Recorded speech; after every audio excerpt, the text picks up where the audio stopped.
final guys जोरले नमस्कार सेजुलु अनि म चाहिँ अब बाँदर रुँग्ने ड्युटी छ मेरो चाहिँ म चाहिँ भने यसो कोदोबारीमा ल बाँदर त रुँग्नै पर्यो है मेरो चाहिँ बाँदर रुँग्ने ड्युटी छ गाइज यस्तै हो अब बाँदर भन्ने चाहिँ अहिले एकछिन आइपुग्छ म चाहिँ अब त्यही हो मेरो चाहिँ अब भ्लग युट्युब च्यानलमा सहयोग गर्नु होला सपोर्ट गर्नु होला गाइज मेरो भिडियोहरु यसो हेर्नु होला भन्दै गाइज म चाहिँ यहाँ बाँदरको ड्युटी छ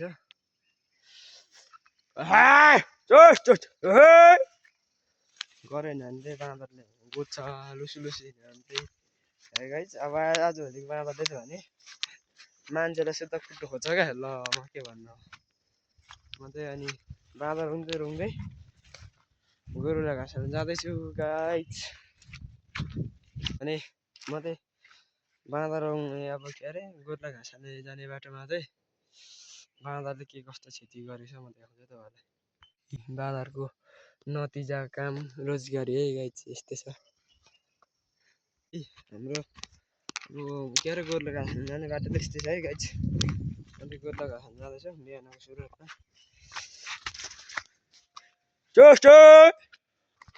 बाँदर ड्युटी परेपछि यस्तै हो गाइज म चाहिँ गोरुलाई घाँस हाल्ने ठाउँमा आइपुग्नु अरे गोरु भएको ठाउँमा मतलब गोरु बाँध्ने ठाउँमा आइपुग्नु अरे म चाहिँ गोरुलाई घाँस हालेर फेरि माथि मकै ब्याजहरू पुगेन भने चाहिँ बाँदरले मकै सक्छ है गाइज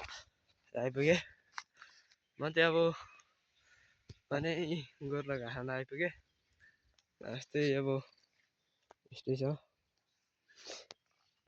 धन्यवाद गाइज म यहाँ अब फेरि गोरुलाई घाँस हालेको तपाईँलाई देखाउँछु मैले त गोरुलाई घाँस पनि हालेँ है गाइज अनि अब गोरुहरू पनि अब रातभरिको भोक हामीलाई पनि भोक लाग्छ है गाइज अब हामीले कसरी खाने गोरुहरू पनि त्यसै त खाने नि हेर्नु होला गाइज गोरुहरू पनि भोक रन्कामा गमका गम बजाउँछ है यसरी अनि भने गाइज म चाहिँ अब बाँदर सेक्युरिटी गार्डतिर रन्केँ गाइज अब निक्लिएँ गोरुलाई घाँस हालेबाट चाहिँ फर्केँ गाइज